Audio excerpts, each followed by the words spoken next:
Valsalva, c'est un physiologiste et un anatomiste italien, mais c'est pas récent puisque il est né en 1666, donc ça fait quelques siècles. Il faut savoir qu'au départ, il a inventé cette manœuvre pour vidanger le pus des oreilles, c'est-à-dire qu'on faisait la manœuvre de Valsalva, c'est-à-dire comme ça, on pince le nez, on souffle, mais c'était pour faire sortir le pus qui était dans les oreilles, donc il fallait forcer quand même pas mal. Et on va voir que c'est pas du tout ce qu'il faut faire. Valsalva, il s'est bien trompé. C'était utile pour les problèmes ORL de l'époque, mais c'est pas adapté à la plongée sous-marine. En tout cas, la manière dont il faut, je dirais, la pratiquer, c'est pas du tout ce que faisait Valsalva.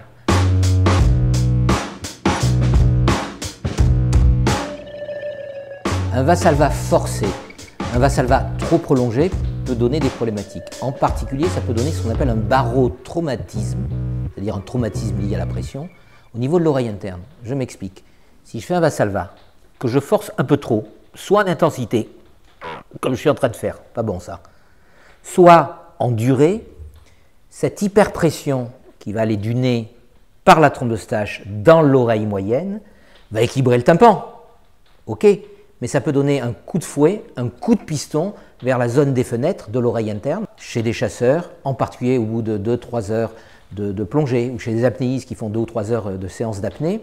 Au bout d'un moment, on passe moins bien ses oreilles, tout simplement parce qu'on est congestionné, et on a tendance à faire des manœuvres un peu trop violentes, et on peut avoir justement ce type d'accidentologie. Donc là encore, un bon Valsalva, c'est quelque chose qui est une manœuvre douce, pas trop prolongée. Il vaut mieux la faire plusieurs fois que rarement et violemment.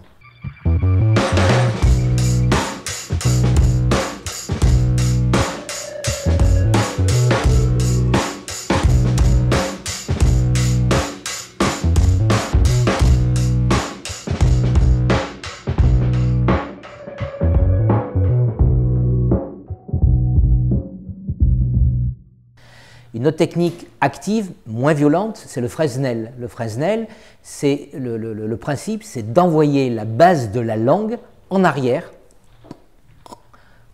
Quand je fais ce mouvement, j'envoie ma base de langue en arrière assez violemment, et de ce fait, cette propulsion de la langue, de la base de la langue en arrière, va faire que l'hyperpression qui est induite envoie un peu d'air sous pression par les trompes d'Eustache. C'était d'ailleurs au départ utilisé par les pilotes d'avion pendant la dernière guerre mondiale, en 1940-45. Les pilotes d'avion, quand ils piquaient, ils avaient les mains occupées, ils ne pouvaient pas faire du Valsalva, et ils avaient les mains occupées par le volant, et de ce fait, qu'est-ce qui se passait? Ils faisaient ce mouvement d'envoyer la langue en arrière, ça s'est utilisé en apnée, puisque ce mouvement va permettre, au fur et à mesure de la descente, d'équilibrer progressivement les oreilles. À la remontée, on peut avoir un moment une oreille qui ne passe pas. C'est un peu embêtant en apnée, parce qu'il faut remonter, et si une oreille commence à faire mal et qu'on sent que ça ne passe pas, surtout pas faire de Valsalva, il faut faire l'inverse du Valsalva, et c'est la technique de Toynbee. Toynbee, c'est quoi? C'est un Valsalva, mais sans expiration nasale. C'est qu'au lieu de souffler par le nez, je pince mon nez, mais je vais inspirer. Et en inspirant, c'est comme si je vidangeais l'air qui se trouve dans l'arrière du nez, et donc dans l'oreille moyenne. Par l'oreille moyenne, cet air est aspiré par la trompe d'Eustache, et c'est la technique de Toynbee qui est intéressante à la remontée. Ça, on va dire schématiquement, c'est des techniques plutôt dites actives. Après, il y a toutes les techniques passives qui sont fondamentales. Alors, il y a le Valsalva modifié. Le Valsalva modifié, c'est quelque chose où je ne vais pas faire une pince totale. C'est tout simplement le fait, par exemple, je monte ma lèvre, au lieu de pincer, je dirais avec mon doigt mon nez, je vais juste monter ma lèvre et j'ai fait une mini expiration nasale. Pas trop, parce que si je fais une expiration nasale trop importante, je perds de l'air, ce qui n'est pas bon en apnée. Donc ça, ce Valsalva modifié peut être intéressant, parce qu'avec la jupe du masque qui remonte ici, effectivement, ça peut aider. Deuxième élément, il y a toutes les techniques dites de déglutition. On sait bien que si on déglutit, mais ça claque un peu dans l'oreille, c'est qu'en déglutissant, tout simplement, on ouvre la trompe d'Eustache. Donc la déglutition est une technique qui est très utilisée. Autre élément aussi, les mouvements de mâchoire. Effectivement, le fait d'avancer la mâchoire ou de reculer la mâchoire va aider cette trompe d'Eustache à s'ouvrir. Donc c'est intéressant, effectivement, de connaître toutes ces techniques passives qui sont déglutition, mouvement de mâchoire, qui vont nous permettre, effectivement, d'aider notre oreille à passer.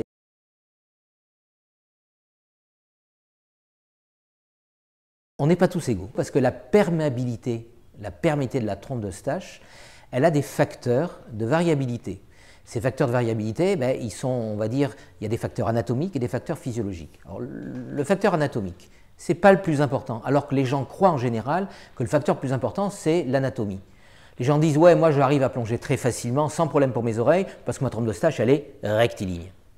C'est vrai qu'une trompe d'Eustache plutôt rectiligne et mieux qu'une trompe de stage qui va avoir ce qu'on appelle une double courbure. Mais pour vous donner un exemple, les enfants ont des difficultés jusqu'à 7-8 ans pour passer leurs oreilles, alors qu'ils ont des trompes de stage relativement rectilignes. On dit qu'ils se mouchent dans leur oreille. Donc elles sont très rectilignes et pourtant ils ont des problèmes. Parce qu'il leur manque la maturation des muscles de la trompe de stage dont on va parler tout à l'heure. Donc la maturation de ces muscles qui s'appellent les muscles ptérygoïdiens, peu importe ce nom barbare, ces muscles de la trompe de stage, on va dire, il y en a un externe, un interne, c'est des muscles qui vont s'insérer sur le voile du palais. Alors, ils s'insèrent sur le voile du palais et ils vont s'enrouler schématiquement au niveau de la trompe de stage. Un de ces muscles va mettre la trompe de stage en position d'ouverture et le second va permettre de dilater et d'ouvrir la trompe de stage. Et ces deux muscles, deux de chaque côté, pour chaque trompe de stage, permettent effectivement d'améliorer une bonne perméabilité tubaire. Et bien, la maturation de ces muscles est fondamentale. Les enfants qui ont eu beaucoup d'otite, voire les adultes qui font beaucoup d'otite, c'est-à-dire qui ont des difficultés de trompe de stage, c'est des gens qui ont souvent une musculature de trompe de stage pas très efficace. Et c'est pour ça que toute la kinésithérapie qu'on va voir à un autre moment donc, de l'intervention est quelque chose d'important parce que cette kinésithérapie, c'est-à-dire la gymnastique tubaire, c'est de la kiné tout simplement, cette gymnastique tubaire va permettre d'améliorer le fonctionnement de ces muscles tubaires. Donc premier facteur, l'anatomie, la rectitude, c'est vrai, c'est un facteur qui a son importance, mais beaucoup plus important, c'est la maturité, la qualité physiologique de ces muscles tubaires. Et quand on peut jouer pour améliorer notre perméabilité à la trompe de stage, c'est sur ce deuxième facteur. Dernier facteur, on va dire, c'est la muqueuse. La muqueuse, c'est quoi? C'est un peu la tapisserie que l'on a au niveau de la trompe de stage. Alors la trompe de stage, pour vous la mettre en tête, prenez on va dire une allumette. Vous la coupez dans la longueur. C'est pas bien gros. Et voyez le diamètre qui reste, c'est quelques millimètres. Mais c'est ça la trompe de stage. Donc vous comprenez qu'il ne faut pas grand-chose pour la traumatiser. Mais cette trompe de stage, à l'intérieur, il y a une muqueuse qui tapisse l'intérieur de cette petite allumette, on va dire. Et cette muqueuse, c'est une muqueuse de type respiratoire. C'est la même qu'on a au niveau du nez. Mais une muqueuse respiratoire, elle a la particularité que quand on l'agresse, elle sécrète du mucus. Muqueuse respiratoire, ça sécrète du mucus. Regardez quand vous êtes enrhumé, le mucus qui sort du nez. Mais si vous violentez votre trompe de stage parce que vous avez fait différents yo-yo, c'est-à-dire d'aller-retour un peu violent, ou vous avez fait des Valsalva un peu répétitifs, violents, mais cette trompe de stage, elle s'est congestionnée et elle sécrète du mucus. Et c'est ce que vous entendez dans vos oreilles, parfois au bout de quelques apnées successives, vous entendez que ça fait dans votre trompe de stage, c'est qu'il y a du mucus parce que vous avez violenté votre trompe de stage. Et ça, c'est important à comprendre que cette muqueuse de type respiratoire, dès qu'on la violente, elle sécrète du mucus. Et quand il y a du mucus dans la trompe de stage, l'oreille a la difficulté à passer. Donc il faut effectivement la respecter, cette trompe de stage. La respecter, c'est là encore ne pas plonger enrhumé, ça c'est fondamental. Faire des manœuvres de Valsalva qui soient discrètes, plutôt répétitives, mais surtout non violentes. Un Valsalva bien fait, c'est un Valsalva non violent. Ça, c'est quelque chose d'important. Donc pour pouvoir respecter cette muqueuse. Et deuxièmement, comme je disais tout à l'heure, les muscles de la trompe de stage, mais il y a la kinésithérapie, il y a de la gymnastique tubaire qu'on va voir tout à l'heure. C'est important de comprendre qu'on n'est pas tous égaux. Là-dedans, il y en a qui vont pouvoir faire des apnées très profondes sans difficulté, sans avoir besoin de compenser, fréquemment, sans avoir besoin d'équilibrer, et d'autres qui seront obligés d'équilibrer. C'est un des facteurs limitants de l'apnée, effectivement, la qualité dont on a de notre trompe de stage. Donc c'est pour ça qu'il faut l'entretenir, la comprendre, et ça c'est quelque chose de très très très important. Est-ce que le fait d'être déshydraté, parce que quand on est au bout de quelques heures d'apnée et de chasse, on a une impression de bouche sèche, c'est logique. La ventilation buccale est un des facteurs qui dessèche. Oui, parce que plus on se dessèche, plus on a un mucus qui devient épais. Alors, c'est important d'avoir un mucus qui soit le plus fluide possible, et si j'ai un mucus qui est relativement épais, j'aurai effectivement, mes cavités aériennes auront plus de problèmes. Alors, en dehors de ça, c'est important de s'hydrater pendant l'effort pour des raisons, je dirais, d'hygiène sportive. C'est que si je veux être efficace, si je veux que mes muscles fonctionnent correctement sur le plan énergétique, j'ai intérêt à m'hydrater. Ça, c'est important. Et quand on dit s'hydrater, c'est pas seulement boire de l'eau. Parce que si je bois de l'eau, je le repisse tout de suite. C'est utiliser je dirais des boissons où dedans il y a un élément un peu de sel, il y a du potassium, il y a du bicarbonate, c'est-à-dire qu'il y a des éléments qu'on trouve dans tous les magasins de sport. Ça, c'est intéressant. Voilà, ça, c'est bien s'hydrater. Mais boire que de l'eau, c'est pas suffisant. Alors, la BTV, c'est le mot qui définit béance tubaire volontaire. C'est-à-dire c'est quelqu'un qui va arriver à avoir une béance, c'est-à-dire une ouverture presque permanente de sa trompe de stage. Effectivement, par la position de sa mâchoire, il arrive par la position de son voile du palais, puisqu'on a vu que les petits muscles tubaires dont je parlais tout à l'heure, ils s'insèrent sur la trompe de stage, sur le voile du palais, mais par la position de son voile du palais, il arrive en permanence à avoir sa trompe de stage je dirais, ouverte. Et effectivement, pour descendre, c'est beaucoup plus simple. Le problème, c'est qu'on va dire qu'il n'y a que peut-être 30% des gens qui arrivent à faire la BTV. C'est des gens qui ont une trompe de stage relativement rectiligne, des gens qui ont des muscles ptérygoïdiens, ce qu'on appelle de la trompe de stage, qui sont très efficaces, et des gens qui ont une muqueuse respiratoire, cette muqueuse qui ne secrète pas trop, et de ce fait, ils ont tout. Tant mieux pour eux, ça leur permettra d'être un apnéiste profond plus facilement, puisqu'ils ne sont pas bloqués par ces facteurs limitants. 30% seulement. Les autres, il y en a qui vont pouvoir avancer, qui vont arriver parfois à la béance tubaire par la gymnastique tubaire, et donc on va aborder la gymnastique tubaire. Mais il y en a qui, malgré la gymnastique tubaire, ils auront toujours besoin du Valsalva malheureusement, parce que c'est comme ça, leur anatomie et leur physiologie est telle qu'ils ne peuvent pas faire autrement. Alors la gymnastique tubaire, c'est quoi? La gymnastique tubaire, ce sont des exercices de rééducation, de kinésithérapie, on va dire. Alors il n'y a pas de kiné spécialisé là-dessus, hein, mais c'est des exercices qu'on trouve, je dirais, dans 10 bouquins de plongée. Moi, ça fait à peu près 30 ans que je plaide beaucoup sur ce qu'on appelle sur la rééducation tubaire, sur la gymnastique tubaire, qui était utilisée au départ par les orthophonistes qui rééduquaient les enfants qui faisaient des otites. Effectivement, les enfants qui faisaient des otites, on leur donne des indications de gymnastique de trompe d'Eustache pour pouvoir avoir moins de problèmes avec leurs oreilles. Alors nous, ce qui nous intéresse, c'est l'apnée. Effectivement, si j'applique ces techniques à l'apnéiste, ça me permet d'avoir une trompe d'Eustache qui passe plus facilement.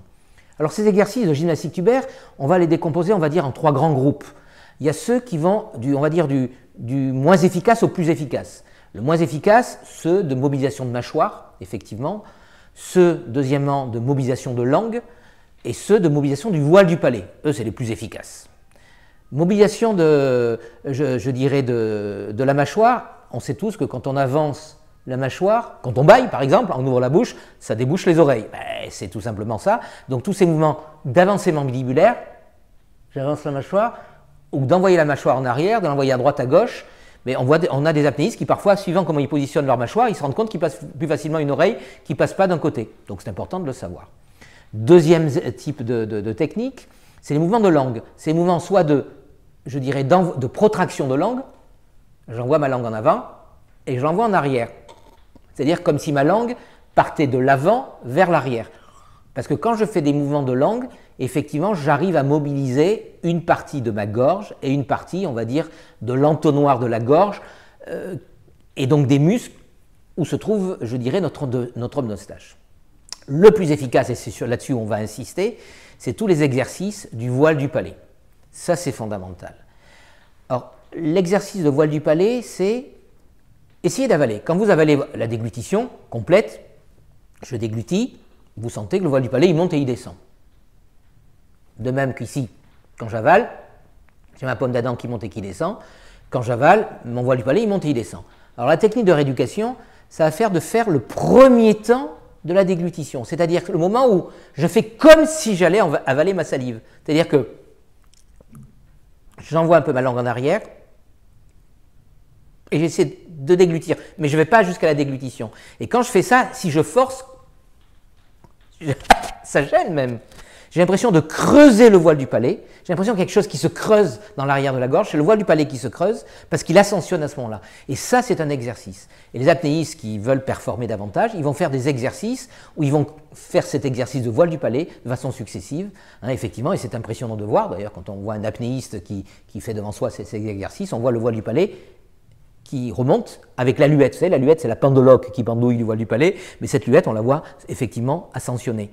Mais quand je ascensionne ma luette et mon voile du palais, mes muscles de la trompe d'Eustache, je les mets en travail, c'est-à-dire je les fais travailler, je les fais fonctionner, et donc je fais travailler ma trompe d'Eustache. Et ça, c'est des techniques très intéressantes à faire de gymnastique de trompe d'Eustache qui vont me permettre effectivement d'être plus performant pour pouvoir descendre et mieux compenser, mieux équilibrer mes oreilles.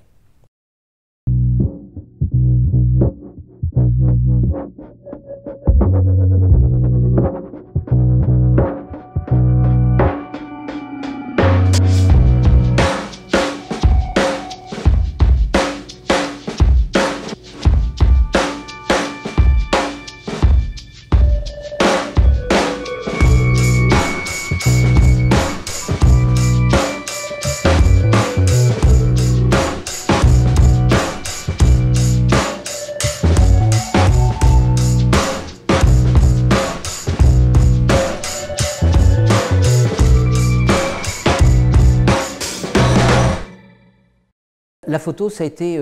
moi, j'étais chasseur avant. J'ai arrêté la chasse quand j'ai découvert la photo.